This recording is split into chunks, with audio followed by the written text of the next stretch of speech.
नमस्कार। बिहार मित्र न्यूज के आज के विशेष कार्यक्रम में आपका स्वागत है। मैं हूं तलत परवीन।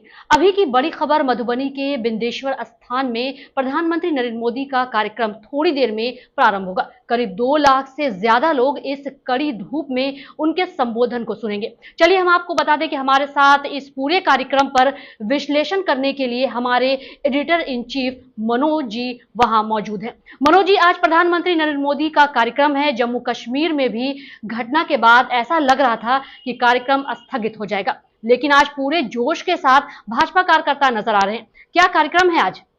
देखिए, हम बता दें कि जिस तरह प्रधानमंत्री नरेंद्र मोदी की मधुबनी की बिंदेश्वर स्थान में इस कार्यक्रम की सफलता के लिए भारतीय जनता पार्टी के प्रदेश से लेकर के एनडीए के प्रदेश से लेकर के मधुबनी और दरभंगा तक के नेता लगे हुए थे, उसमें अचानक जो जम्मू कश्मीर में जो एक घटना घट गई, इसके बाद अचानक सऊदी अरब से प्रधानमंत्री ने वो प्रोग्राम स्थगित कर वापस आ गए और एयरपोर्ट पर जिस तरह बैठक की, फिर इसके बाद उन्होंने लगातार अपने आवास पर गृह मंत्री से और फिर विदेश मंत्री, रक्षा मंत्री सभी से बातचीत की। इसके बाद उन्होंने कानपुर का दौरा रद्द कर दिया।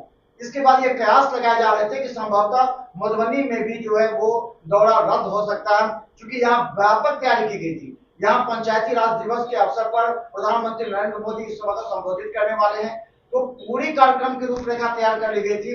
लेकिन कल शाम 6 बजे तक ये कहा जा रहा था कि अगर कोई सूचना आ जाती है पीएमओ से कि नरेंद्र मोदी जी का कार्यक्रम स्थगित हो सकता है, तो चेहरे जो है इन लोगों के जो नेता हैं, जो बड़ी आशा और विश्वास के साथ कार्यक्रम को अंजाम देने वाले थे, उसमें निश्चित तौर पर ये थोड़ी सी रुकावट आ सकती है। लेकिन 6 बजे के बाद ये सूचना गई कि मोदी जी का कार्यक्रम होना तय है और वहां बड़ी संख्या में लोगों को संबोधित करेंगे और कई सौगात भी देंगे। चलो मनोज जी, इस कार्यक्रम की जो रूपरेखा पहले तैयार की गई थी, क्या उसी के तरह से है या उसमें कुछ बदलाव हुआ है?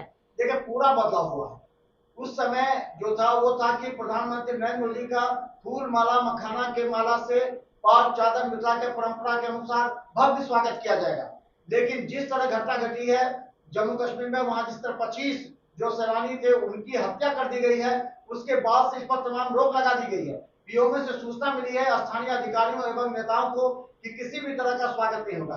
कोई भी माला पाग चादर जो है वो प्रधानमंत्री स्वीकार नहीं करेंगे और न ही वहां उस तरह सम्मान की योजना है। जिस तरह पहले बैंड बाजे की थी कि जिस तरह लोग घोड़े पर सवार होकर के, हाथी सवार होकर के बैंड बाजा के साथ सड़क को दौड़ेंगे, वो सारे प्रोग्राम को स्थगित कर दिया गया है। यानी प्रधानमंत्री नरेंद्र मोदी जो आंसू में डूबा हुआ पूरा देश है, उसको देखते हुए वो इस तरह का कोई भी जो स्वागत सम्मान है या स्वागत गीत होगा या स्वागत में उनको जो पाक चादर से जो मिथिला का सम्मान है उसको स्वीकार नहीं होगा। वहां मंच पर नहीं लाया जाएगा। कोई भी मखाना का बड़ा बड़ा माला बनाया गया था। तमाम जो बड़े नेता प्रदेश से लेकर के मधुबनी और दरभंगा के मखाना के बड़े बड़े माला बनाए गए थे, वो सारे जो स्वागत है उस पर रोक लगा दी गई है। प्रधानमंत्री इस तरह के कोई भी खुशी की बात नहीं करेंगे। वो केवल मधुबनी के कार्यक्रम में संबोधित करेंगे और वहां से हरी झंडी दिखाकर नमो भारत ट्रेनों या और भी जो शिलान्यास की योजना है उसको वो करेंगे। मनोज जी, आज पंचायती राज दिवस पर प्रधानमंत्री नरेंद्र मोदी आज बड़ी जनसभा को संबोधित करते हुए मधुबनी को बड़ा सौगात देंगे। कितनी आशा है लोगों में?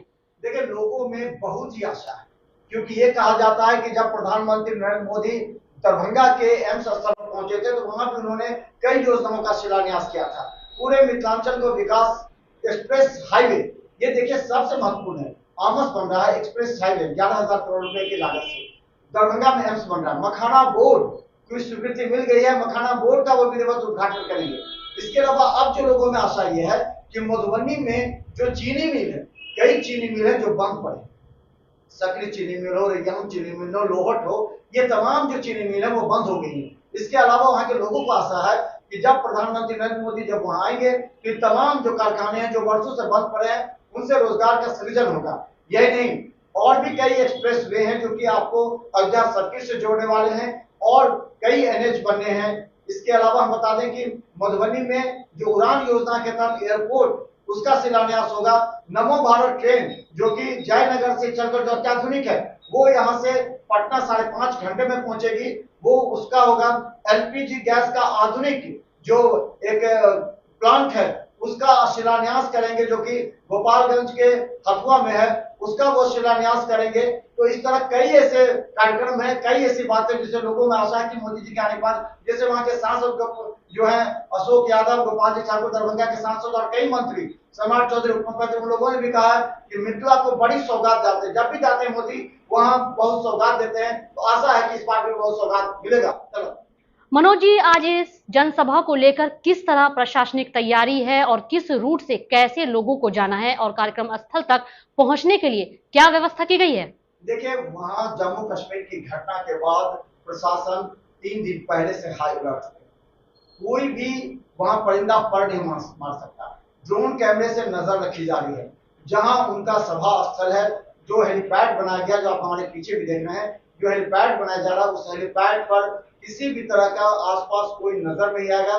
जो सिक्योरिटी गार्ड है, जो स्पेशल उसके लिए बनाया गया, जिसको आई कार्ड इशू किया गया है, वही वहां जाएंगे। वहां से गाड़ी, जो वहां से करीब 500 मीटर है, सभा स्थल से 500 मीटर पर हेलीपैड बनाया गया, तो हेलीपैड स्थल से मंच पर पहुंचेंगे और वहां कार्यक्रम करेंगे। लेकिन बता दें, जो पूरी तरह ट्रैफिक व्यवस्था है वो बदल दी गई है।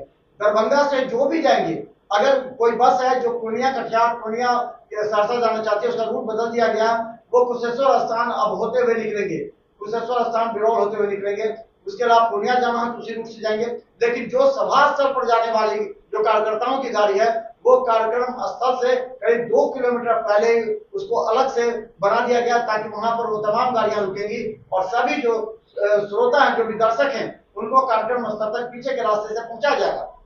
हम बता दें, हमने पहले भी दिखाया था, वहां करीब 1.5 लाख से अधिक कुर्सियां लगी हुई हैं, जो लोगों के जिसमें जीविका दीदी होंगी और जो वीवीआईपी होंगे, जो मंच के सामने जो कुर्सी दिख रही थी, वीवीआईपी होंगे जो मंच के सामने बैठेंगे। जो उसके बाद जो हम बता दें, जो प्रदेश के बड़े नेता हैं, उनको मंच पर जगह दी गई है। मंच को 2 भाग में बांटा गया। एक तरफ विधायक, एमपी, मंत्री रहेंगे और जो कुछ चुनिंदा नेता होंगे जो प्रदेश के, जो आएंगे मोदी जी के साथ, वो उनके साथ रहेंगे। तो इस कार्यक्रम की रूपरेखा तैयार कर गया। इस कार्यक्रम को बहुत कम समय में इसको खत्म भी करना है, ये भी बता दें। बड़ी खबर ये है, कार्यक्रम को कम समय में खत्म करना है, क्योंकि आज सर्वदलीय बैठक दिल्ली में होने वाली है, जिसमें तमाम बड़े दल के नेता, प्रधानमंत्री मोदी भी रहेंगे, अमित शाह रहेंगे। तो इस सर्वदलीय बैठक जो होगी, सभी कांग्रेस और महागठबंधन के जितने भी नेता होंगे उनके होंगे। तो इसलिए मोदी जी यहाँ ज्यादा समय नहीं देंगे, उद्घाटन करेंगे, सभा को संबोधित करेंगे, उसके बाद फिर वहां से वो दिल्ली रवाना हो जाएंगे। ये पूरी कार्यक्रम है और पूरी तरह यातायात व्यवस्था को मजबूत कर दिया गया है। किसी भी तरह ये देखिए, ये कार्यक्रम जो हो रहा है हाईवे के ठीक सटा है, यानी हाईवे उसके बगल में ये कार्यक्रम हो रहा है, ताकि लोगों को ज्यादा परेशानी ना हो, हाईवे जाम ना हो। क्योंकि अगर मधुबनी में होता सभा तो निश्चित तौर पर पूरा मधुबनी चौक हो जाता। तो मधुबनी के लिए भी कई योजनाएं बन रही हैं और पूरी तरह जिला प्रशासन सतर्क है, हाई अलर्ट मोड में है और निगरानी की जा रही है ड्रोन से भी। तो धन्यवाद मनोज जी। हम बता दें कि पंचायती राज दिवस पर प्रधानमंत्री नरेंद्र मोदी बड़ी जनसभा को संबोधित करेंगे। इसे लेकर के मधुबनी, दरभंगा समेत 10 जिले के लोगों को आमंत्रित किया गया है। विधायक, सांसद और मंत्री बिहार के आज इस मंच पर मौजूद रहेंगे। हम आपको हर पल घटना से अवगत करेंगे। देखते रहिए बिहार मिथिला न्यूज।